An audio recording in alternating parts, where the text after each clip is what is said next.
What's up, everyone? Welcome to Mets Off Day Live. I'm your host, Chelsea Sherrod, and today I'm so happy to be joined by Mets radio announcer Keith Raad and Newsday's Laura Albanese. How you guys doing? So excited to have you both here.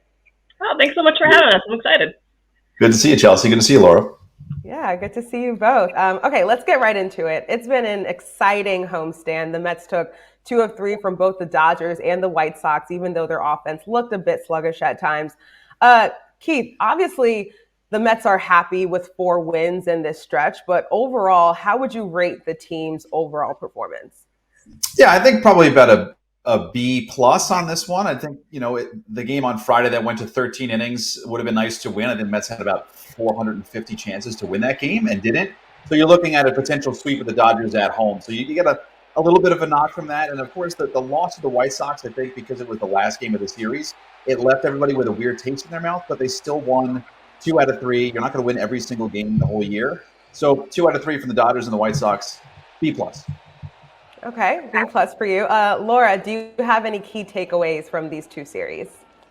I mean, like Keith said, it was a good 2 series, but I am slightly concerned with what I saw in 2 areas, specifically the starting pitching, and again, they're hitting with runners in scoring position. When you look at Griffin Canning, and sometimes you're also looking at Tyler McGill, you're seeing these starters, they're not giving you a lot of length, and also they're walking a lot more people than they were before. So the length was already an issue prior to this, and the bullpen has been really super taxed. And the runners in scoring position, 2 for 12 yesterday, and I believe they have the 4th worst situational hitting in baseball right now. So that's going to be something. I mean, the Mets have been good enough, and certainly that Dodgers series was really heartening, but I always look toward the end of the series, the stretch run, and whether these issues are going to kind of rear their heads again.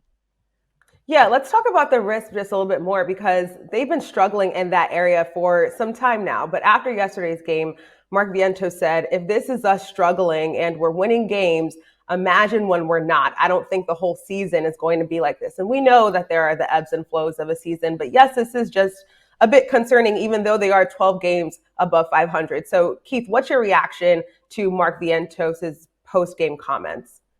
Yeah, he's right. It is interesting. Look at a team like the White Sox was just here, so we saw them for 3 days. Their team batting average is terrible. Their average with runners in scoring position is terrible. But they're a bad hitting team, so of course they're going to be bad in those moments. But the Mets are not a bad hitting team. They just turn into a bad hitting team with men on base. It doesn't make any sense, which is why I think no one's getting a good answer from David Stearns and Carlos Mendoza outside of they're going to pick it up, because truly it doesn't make any sense why they're not hitting with men in scoring position. It's a situational thing. It's a little bit maybe of a tighter situation for a hitter, even though these guys are polished. They have done it before in tight situations. We saw it in the postseason last year. So it's a concern in a sense that it's been the story of the season, but the fact that they're 34-22 at this point, Mark is right. I mean, they're still at their baseline a good team with a lot more to unlock. But if you go even further into this, we're talking maybe toward trade deadline time, and they're still not hitting with men in scoring position, then it would be a major, major problem. Right now, I think it's still kind of puzzling for everybody as to why. Yeah, absolutely. And just to follow that up quickly, Laura, is the team's current performance sustainable if the struggles with runners in scoring position continue? I mean, it's going to be really hard. You do need to get hits with runners in scoring position. And I think the biggest concern, when David Stearns talks about their issues with runners in scoring position, he says, well, I don't necessarily look at batting average. I look at the quality of the at-bats. And in certain situations, the quality of the at-bats have been pretty good. It feels like Juan Soto is possibly the unluckiest player in baseball right now, because he has been hitting the ball fairly well. When he does make contact, he's hitting it hard, but he's not having things drop in. So when you have a quality of a bat like that, or you're like, okay, so law of averages, eventually some of these are going to actually fall in. But then you look at some of the at-bats like that they had yesterday, where they're a little bit non-competitive. Maybe they're pressing a little bit at the plate. And that's the thing with baseball. It can be really psychological. So when you talk about clutch hitting, you're like, okay, so how much of it is them kind of making the situation or the moment too big? So it has to be a little bit of a balance in terms of playing looser, but also eventually I do feel like Mark Vientos is right. This lineup is too strong. It's too good to continue failing in this particular aspect. Yeah, and I mean, I guess we can only expect that they'll improve in that area moving forward. One guy who's improved a bunch is Brett Beatty. He has a 900 OPS, 5 home runs since May 7th, while Mark Vientos ended a 17-day homerless streak yesterday, but has struggled overall.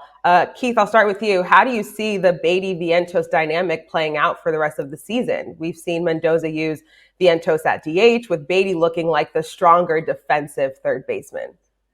Yeah, first of all, I love the way that, David Stearns, I think, and Carlos have done this nicely in the last 2 years, is find the little position battles that keep guys kind of on their toes a little bit. I think Mark Vientos got a little too comfortable. You want everybody to get comfortable, but not too comfortable. And so by Brett playing well, playing more third base, all of a sudden Vientos says, well, now I have to pick it up. And it's these little things that are positive within a clubhouse, positive kind of competition. Brett Beatty right now is worlds better defensively than Mark Vientos. That doesn't mean Mark is a bad third baseman. He's just been playing poorly. So I think, like the stock market, we'll see Brett go up, and then Mark will probably follow him, and then Brett may dip, and Mark may dip. That it's going to be kind of that side-by-side playing the hot hand. They're both very skilled in different aspects of the game, so they both have a lot of value to the Mets. It's just right now, Beatty can't do anything wrong, and Vientos seems like can't do anything right. Yeah, opposite sides of the spectrum. Laura, how do you see the Beatty-Vientos dynamic playing out? It's kind of a difficult situation, because when you look at Mark Vientos' defensive metrics, he, in terms of just third baseman who's played that position for over 200 innings or more, he is the worst defensive third baseman in baseball right now. And speaking to Mendoza about it, he, part of it, again, it goes back to the psychology of the game, that Vientos maybe has a little bit of the yips at that position. And it can't be easy kind of dealing with that when you kind of have Brett Beatty breathing down your neck. Yes, these guys are friends, but there always has been that friendly competition. So how do you get over the yips? Well, you got to play. That's the only way confidence begets more confidence. But you also can't have a defensive liability at third base. So now you have this situation where Mendoza, sure, he wants to get him reps at third base, but Beatty is just by far the better defensive third baseman. So it's a little bit of an alchemy. You kind of mix and match. You put him in certain situations, and you start Vientos at third base and then have Brett Beatty move over later in the games when things are tighter. But both of them, they do feed off of each other. I do feel, series against the Dodgers coming up, you want that extra glove at third base and Brett Beatty. I'm also a little bit concerned about the defense in general with the infield, which, it's an anomaly. Francisco Lindor having 7 errors. We saw a Jeff McNeil error yesterday, Brett Beatty error yesterday.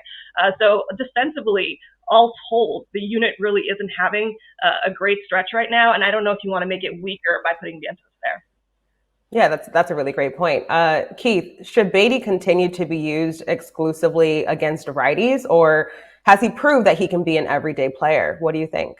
Yeah, it's really interesting because of the at-bats he had in that Boston series. It really stuck out. He got a couple hits against Garrett Crochet, which is a guy that the rest of the lineup had a lot of trouble hitting at all. And I think that's just breeds more confidence in him. And again, these guys, as young players, it's so difficult to say, okay, now they've got it, right? Vientos, we thought last year, boom, the guy that hit 27 home runs, he could hit 35, 40 this year.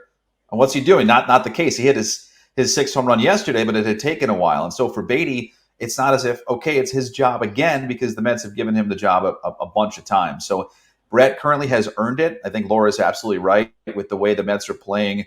Their pitching and their run prevention is a huge part of their identity. And so you may see more Beatty at third base to save that ball down the line that could turn into a double instead of a single. So those things, I think you'll see more of Beatty at third until Mark starts to pick it up offensively. I think that kind of be the way that it goes over this next little stretch. Yeah, Laura, I'd love to get your opinion on this. So Carlos Mendoza has been tinkering with the lineup a lot this season. Does that mess with the player's rhythm, or is this the time to experiment? I think right now is absolutely the time to experiment. You saw him do it last year where he moved Francisco Lindor into that leadoff spot, and that immediately paid dividends. Sometimes a little bit of tinkering is a good thing. I really like Juan Soto in the 3-hole, but the question is, who are they going to put in that 2 spot? They've tried Brandon Nimmo, they've tried Starling Marte. It's kind of like they don't have a pure number 2 hitter that really slots in there. But again, it's something that's tinkering. You want to get this stuff kind of all settled now because it's going to be a lot harder in August and September. So yeah, this is the moment for it. I don't necessarily think it takes players too much off rhythm. At the end of the day, you still just have to do your job. You have to hit the ball no matter where you're hitting in the lineup. Frankly, I think we're pretty close, most likely, to maybe Soto kind of turning it around a little bit. And I think that free poll does help him there. Yeah, we sure hope so. Sticking with the infield here, Luisangel Acuña won NL Rookie of the Month for April, but he's hitting just 220 in May, and he had 2 key missed opportunities in extra innings against the Dodgers on Friday. Laura, do you see Acuña as a long-term everyday starter or more of a specialist, like a pinch runner and defensive replacement? I don't know. I feel like his skill set does speak to everyday starter. Maybe not right now. It's just a kind of a different. Again, we go back to these dilemmas that Carlos Mendoza has to deal with. Which, when you are a player like Acuña, who is so young, who is still kind of early in his development, slotting in as a pinch runner, slotting in as a pinch hitter, a defensive replacement, is not easy because you do have to make all these adjustments. So he's not necessarily being put in the best position for personal growth and development, but he is being put in a position to help the team, which right now takes precedence. But eventually, I do feel like with more regular playing time, with more reps, he could be the type of player that we see every day and that can help the team every day. Yeah, and Keith, how can a young player like Acuña find a rhythm offensively without getting consistent at bats? Yeah, it's really difficult for young players. It's difficult for veteran players to do what Acuña is doing because remember, the trade-off with him is you can put him at AAA, you can have him develop, but he won't be helpful to you up here, even though the Mets thought defensively, especially when Jeff McNeil was out for the first chunk of the season, that Acuña's glove is elite enough to stay here. And so he's defensively fine. He runs the bases. He basically runs the Mets into wins sometimes. So the other day, Francisco Alvarez got a base hit in a key spot late. Acuña jumps off the bench onto the bases and scores. And that is something that the Mets really don't have now that maybe Jose Azocar is gone, that kind of speedster. But at the same time, he's 22, 23 years old, still learning how to hit major league pitching. And we saw the dip in production this month because he just didn't get as many starts because Jeff is now back playing a lot. And Jeff has been playing well. So it's the age-old question that the Mets will have to tussle with. Frankly, I think, Acuña, I wouldn't want to see him go right now to AAA because the way the Mets are playing and having their struggles with men in scoring position, a lot of close, tight games. You need that difference maker. And I think Acuña right now is that difference maker. But he could use some at-bats in AAA every day. It's like the minor leagues are there to help the major league team win. And Acuña, I think right now, even though he's not hitting, is helping the major league team win. Yeah, what he's doing is impressive, but the adjustments that he's had to make are a lot to manage, especially at such a young age. Let's switch gears just a little bit. Ronny Mauricio is hitting .571 with a 1.488 OPS in AAA Syracuse. We haven't seen him in the majors since 2023 when he tore his ACL in the Winter League that December. But Laura, would you like to see Mauricio called up even without a clear everyday role? I would say not yet, only because he was out of baseball for so long. Obviously, he's a very talented player. He's a five-tool player. They could use his bat-to-ball skills. They could use his power to all fields. Yes, absolutely, but you have to make sure that it'll translate at the major league level. You don't want to expose him too much right now. And also, we go back to that idea of if he comes up here, will he get regular playing time? Will he get regular at-bats? Because that infield is so crowded. And frankly, even when he was playing in 2023, he didn't get a lot of reps at third base. You could possibly use him in the outfield as well. So if he is not getting regular playing time, let's say he gets off to a slow start and you can't really force Mendoza's hand in these tight games, then there's really very little value, and in fact could be detrimental, I think, to his development to call him up to kind of pull that trigger a little bit too soon. Yeah, Keith, just following up on that, what do you think of Mauricio? And similarly to Acuña, how do you balance a player like that who is thriving in the minors but may not see much playing time if he is called up? Yeah, the frustrating thing right now for Mets fans is that they're watching all these balls sail over the fence going, why do we want him to do this in Syracuse when he could do this in New York? But the Mets, like Laura said, injury-wise, he just doesn't have the legs under him, the sea legs under him to handle not only the good stretch, which you're seeing now, but the bad stretch. The Mets actually want him to spend enough time up there where he scuffles for a week and then figures it out. And that's kind of what they want to see before they bring him up because he's raking at AAA. We've seen a lot of guys do that. And then they get to the major leagues and maybe they run into a little bit of a struggle. Not that Ronny can't get out of something like that, but they'd rather have him get that season feel at AAA. But when he's up here, I think Ronny, as far as potential is concerned, is still better than what Beatty can be and Vientos can be at his very best, at his peak. He is just a freak athlete, can hit from power from both sides. he's a shortstop, but you have somebody there for a long time. He could play second. He could play third. I don't think the Mets know exactly what he would do yet if he was up here. Usually those things kind of sort themselves out, but you could see if a couple more weeks, 3 or 4 weeks go by and the Mets are still struggling offensively, he could be that next jolt from AAA, kind of like what Jose Iglesias was last year, just something new if things stay kind of dull offensively. Yeah, he's definitely someone to keep our eyes on moving forward. We mentioned Juan Soto before. We know that he's having a quiet start to his Mets tenure over his past 20 games. He's just 12 for 72 with a 635 OPS. Keith, how would you assess Soto's approach to the season?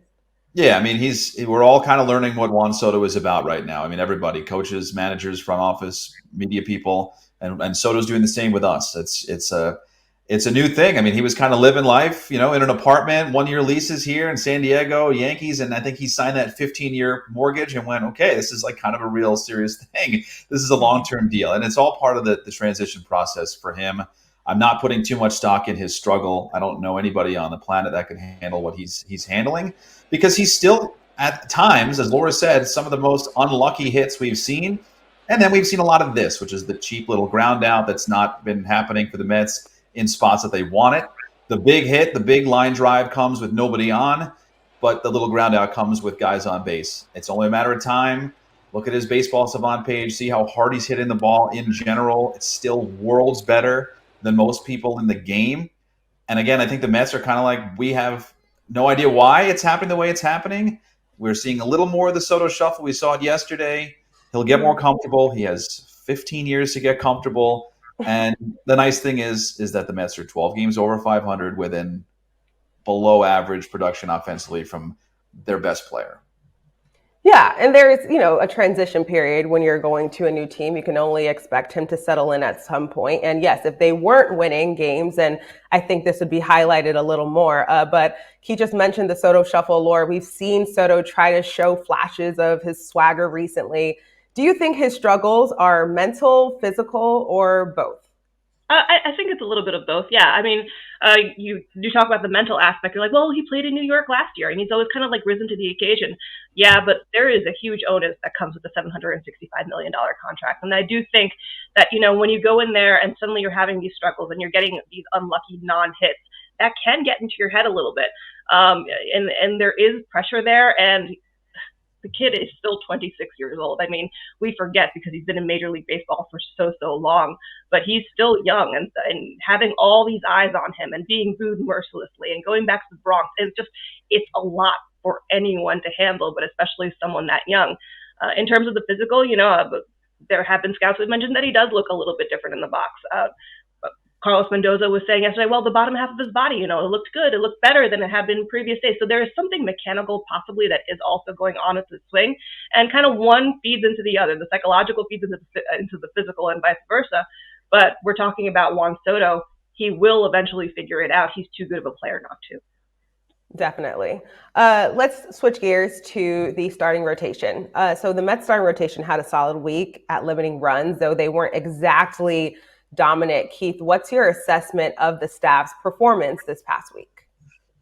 Yeah, I mean, I think Griffin Canning wants to start against the White Sox back, no doubt about that. But I just am kind of blown away still by the performances that I'm seeing from guys like even Canning against the Dodgers as he started before that rainout. What Clay Holmes has been able to do.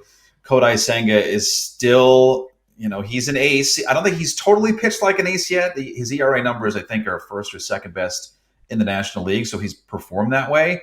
But I think all of us, just by watching, can say we haven't seen that kind of dominant 7-8 inning performance that we've seen from Senga in the past. And then David Peterson is actually turned into probably one of the better left-handed pitchers in the entire game. And Tyler McGill will strike out 10 and leave you bewildered. And then he'll leave you bewildered when he walks, 5 guys out of absolutely nowhere. And we still haven't seen Frankie Montas yet, or Sean Manaea, or even Paul Blackburn yet. I mean, I know that I've been kind of pleasantly stunned that the Mets have pitched so well. Some people in the Mets will tell you, I don't know how, that, we kind of expected some good things. It's like, well, how could you have expected this? But it's truly the reason why the Mets are where they are in the standings is because of their pitching. I mean, Soto struggled. The offense is struggling in key moments. We've outlined that. They would not be where they are without the starters right now. Yeah, even more impressive given that that was like their biggest question mark coming into the season. Laura, how would you evaluate the current stability of the starting staff? There's a lot of moving pieces here. Yeah, there are a lot of moving pieces here. And, I think when we talk about the best ERA in baseball, that might be a little bit inflated in terms of what they actually have talent-wise, even though this is an extremely talented rotation. As I mentioned earlier, there are some kind of worrying issues. Kodai Senga has been doing well, but also he didn't, he was pitching in a way that indicated to me that maybe he sometimes doesn't have his cutter, doesn't have his fastball, and he's kind of figuring it out. That I think is actually extremely promising because we're seeing Senga had mentioned that he's kind of shifting towards a little bit more data-driven approach to pitching, and so he's pitching smart, which I think is really good. But then you're looking at a guy like Clay Holmes. He's again a converted reliever, even though he started his career as a starter. How long can he go? All that being said, the reserves are coming. So you do have guys like Paul Blackburn who have done very, very well in his rehab appearances. Frankie Montas will be back eventually. Sean Manaea will be back eventually. So while I don't necessarily think that this is sustainable, I do think that once you get these other starters in there, this could again continue to be a really strong rotation. Yeah, let's stick with Clay Holmes. So he's transitioned well from reliever to starter. He's 5-3 with a 2.98 ERA and just 3 innings shy of setting a career high in innings pitched. Keith, are you concerned about his workload this early in the season? Yeah, I think you touched on it, Chelsea, is that he's kind of coming up on that big benchmark for him too, which most people might not think is a big deal, but it is a big deal for a guy that has only thrown 60 some odd innings each of the past 3 seasons. He's been a starter before. He knows what it feels like. I don't know if he totally remembers what it feels like, but he knows what is needed from his body because right now he's pitching great. The other thing too about his body is that 6'5", 200 and I think about 55, 60 pounds. He can wear that kind of full season endurance on his frame, which is why I think the Mets were interested in somebody like that taking on a challenge of going from reliever to starter.